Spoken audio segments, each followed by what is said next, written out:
बिस्मिल्लाहिर्रहमानिर्रहीम। आज हम 555 टाइमर आईसी जो है इसको मुख्तलिफ जो इससे मल्टी वाइब्रेटर बनाए जाते हैं उनको स्टडी करेंगे। उससे पहले दो चीज़ें हम देखेंगे। एक हमने लास्ट टाइम स्टडी की थी कि इसका इंटरनल सर्किट कैसा है, और फिर इस सर्किट का जो ऑपरेशन है, जो आउटपुट है और जो इनपुट्स हैं उनकी समरी जो है वो बयान करूँगा। तो सबसे पहले हमने ये लास्ट टाइम स्लाइड स्टडी की थी कि जो 555 टाइमर आईसी है इसको अगर हम समझते हैं तो इसके अंदर बुनियादी तौर पे एक एसआर फ्लिप फ्लॉप होता है, और एसआर फ्लिप फ्लॉप में जो एस और आर इनपुट हैं इनको अप्लाई करने के लिए हम एक ही कंपैरेटर्स दो कंपैरेटर यूज़ करते हैं, और जो कंपैरेटर्स हैं उनकी एक इनपुट जो है वो 5 किलो ओम के रजिस्टर से वोल्टेज डिवाइड करके हम अप्लाई करते हैं, और दूसरी इनपुट हम एक्सटर्नली देते हैं।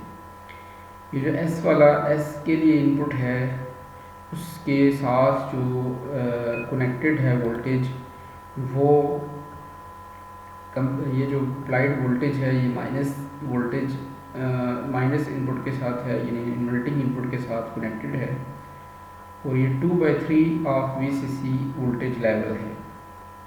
और इसके साथ जो दूसरी इनपुट है जो पॉजिटिव इन्वर्टिंग इनपुट के ऊपर है तो वो हम एक्सटर्नली अप्लाई करते हैं। यानी जब एक्सटर्नली इनपुट थ्रेशोल्ड, उसका नाम थ्रेशोल्ड की जो इनपुट है, एक्सटर्नल जो इनपुट है वो जब 2/3 ऑफ VCC से ज़्यादा होगी तो इसकी आउटपुट 1 होगी, और ये आउटपुट जो है वो Q की वैल्यू 1 होगी, सेट होगी। और इसकी जो आउटपुट होती है वो हम Q बार से लेते हैं, इसलिए हमें आउटपुट पे लो मिलता है।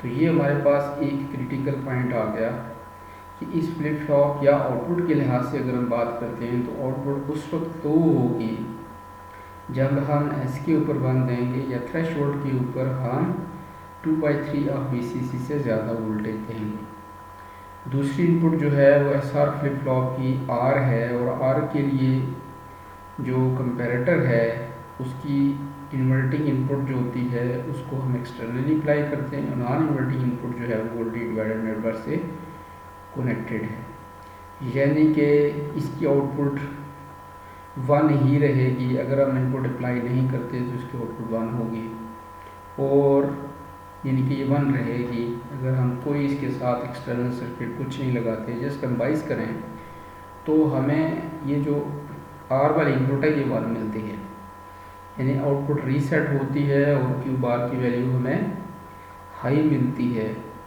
लेकिन आउटपुट के रीसेट होने से ट्रांजिस्टर भी ऑफ होता है, तो ये इसकी ऑन कंडीशन है।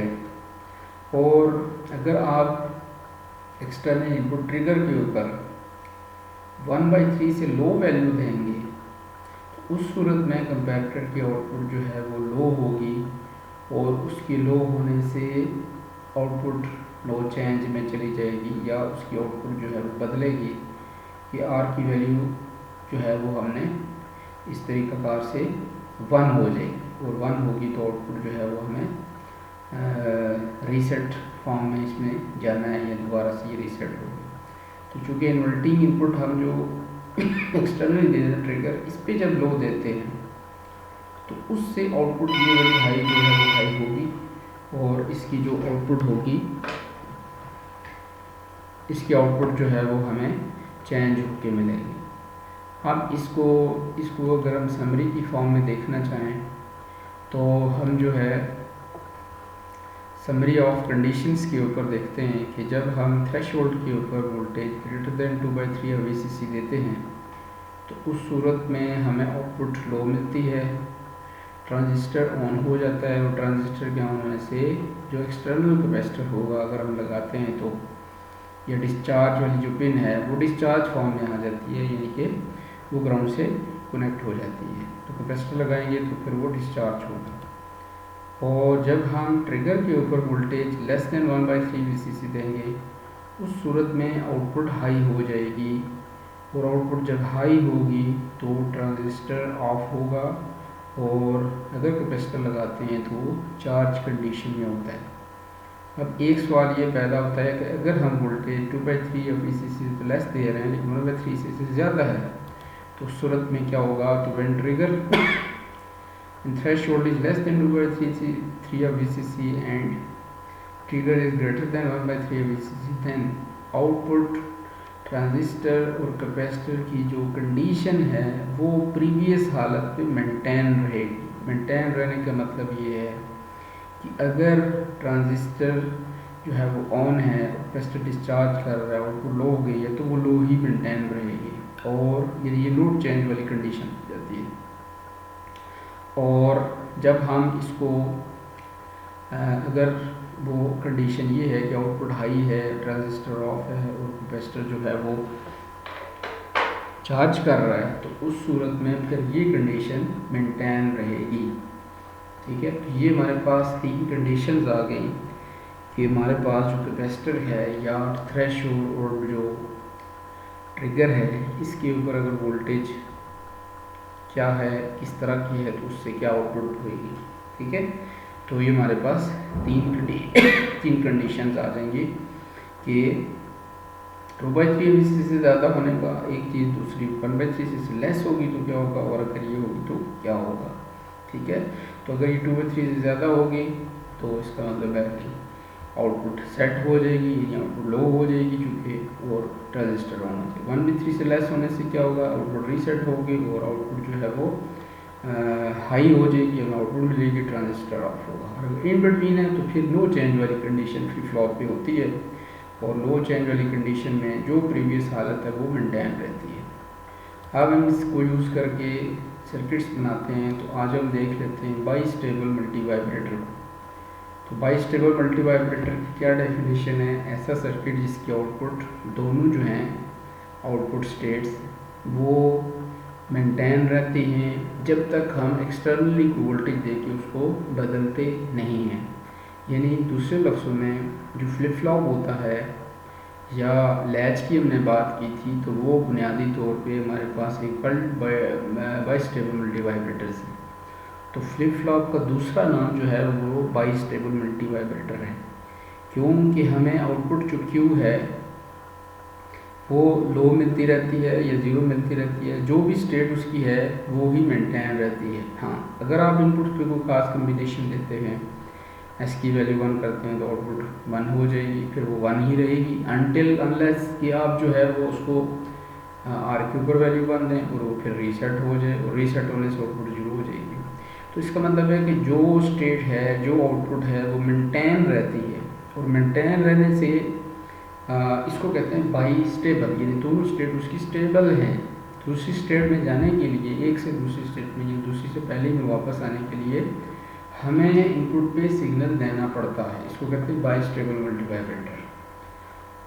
अब आपने क्या करना है, अब ये चीज़ कैसे हासिल होगी कि हमें अगर ये ऐसा लैच जो ट्रिप इसके अंदर लगी हुई है 555 टाइमर IC के अंदर ऐसा लैच है, ऐसा फ्लिप फ्लॉप है, तो वो जो है उसको नो चेंज कंडीशन में हमने रखना है। ठीक है, यानी वो नो चेंज में मेंटेन रहे, और जब वो नो चेंज में रहेगा तो फिर क्या होगा कि आउटपुट जो भी है वो बदलेगी नहीं। हम जब उसको ख़ास इनपुट देंगे तो फिर वो बदलेगी। अब उसके लिए क्या करना पड़ेगा, हमें नो चेंज करने के लिए अभी हमने देखा कि अगर हम ट्रिगर के ऊपर लो के बजाय हाई वैल्यू दें, यानी उसकी वैल्यू 1/3 से लेस होने के बजाय ज़्यादा हो, तो ज़्यादा करने के लिए क्या करेंगे, आप इसको कनेक्ट कर दें with pull up resistor. Pull up resistor क्या होता है, हाई के साथ, हाई वोल्टेज के साथ VCC के साथ एक रजिस्टर लगा के इस इनपुट के साथ अटैच कर दें, तो इससे ये पुल अप हो जाती है, यानी नॉर्मल कंडीशन में यहाँ पे हाई अप्लाई होता रहता है। और दूसरी चीज़ हमने देखी कि अगर थ्रेशोल्ड की वैल्यू 2/3 से लेस होती है, तो उस सूरत में हमें आउटपुट जो है वो नो चेंज कंडीशन में मिलती है।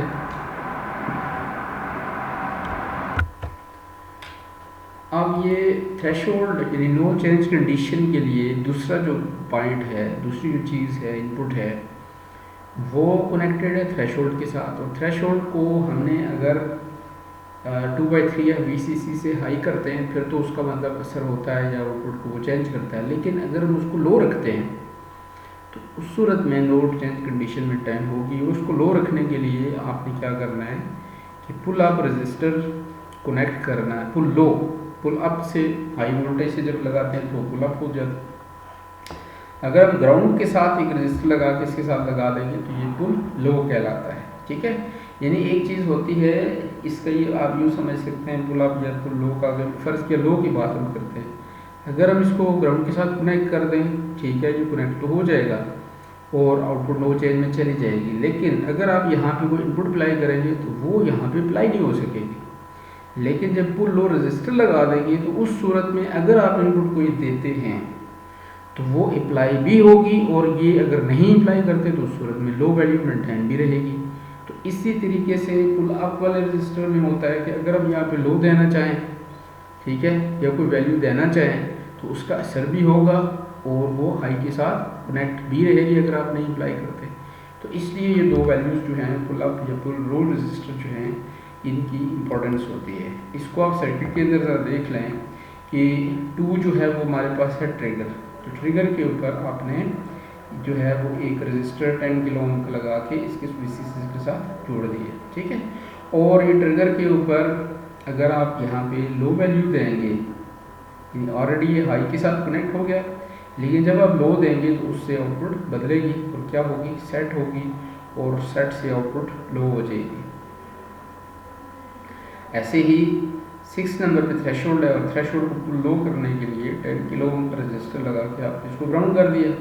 अब ये नॉर्मल कंडीशन में बिल्कुल लो है, यानी लो वैल्यू मेंटेन रहेगी, और जब आप इसके ऊपर एक हाई पल्स देंगे तो उससे आउटपुट जो है वो लो होगी, या रीसेट कंडीशन हम इसको कह रहे हैं, ठीक है।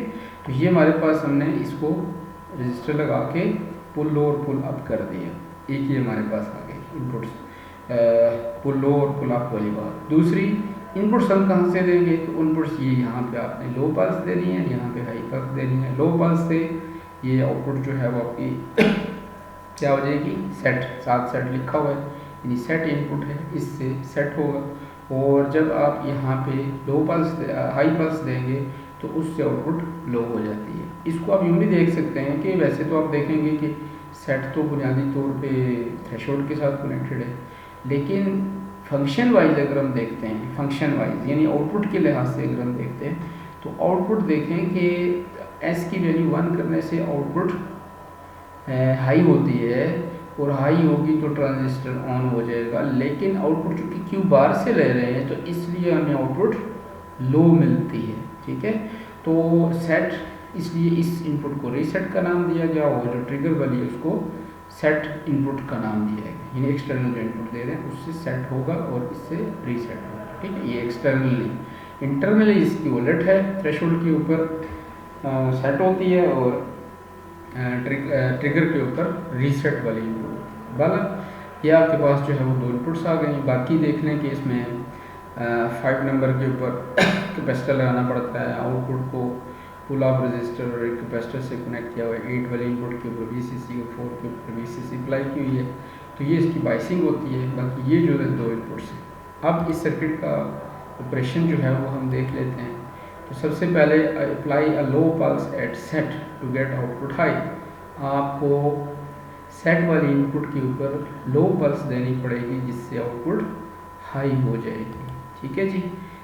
Apply a positive pulse, low के बजाय high pulse at reset to get low output. यहाँ पे आपको हाई पल्स देनी पड़ेगी जिससे आउटपुट जो है इसकी रीसेट हो जाएगी, ठीक है जी। तो ये हमारे पास ये सिंपल से इसका ऑपरेशन है कि आपने सर्किट की डिज़ाइनिंग इस तरह से की है, ये सर्किट इस तरह से है कि इसकी आउटपुट जो है वो किसी एक स्टेट पे मेंटेन रहती है। अब आपको आउटपुट ये चेंज करने के लिए, आउटपुट को बदलने के लिए इनपुट्स को अप्लाई करनी पड़ती हैं, और इनपुट्स इसकी दो हैं, सेट और रीसेट। और सेट जो है वो आप दे रहे हैं 2 के ऊपर, और रीसेट दे रहे हैं 6 के ऊपर। और सेट के ऊपर जब लो पल्स देंगे तो उसका आउटपुट हाई हो जाएगी, और रीसेट के ऊपर जब हाई पल्स देंगे तो आउटपुट लो हो जाएगी, ठीक है। सिंपल ऑपरेशन है इसका। अच्छा, इसके बाद जो है वो हम देख लेते हैं मोनोस्टेबल, या नेक्स्ट टाइम मोनोस्टेबल जो है वो उसको हम स्टडी कर लेंगे। आज के लिए इतना ही सफिशिएंट है। अस्सलामु अलैकुम वरहमतुल्लाहि वबरकातुहू।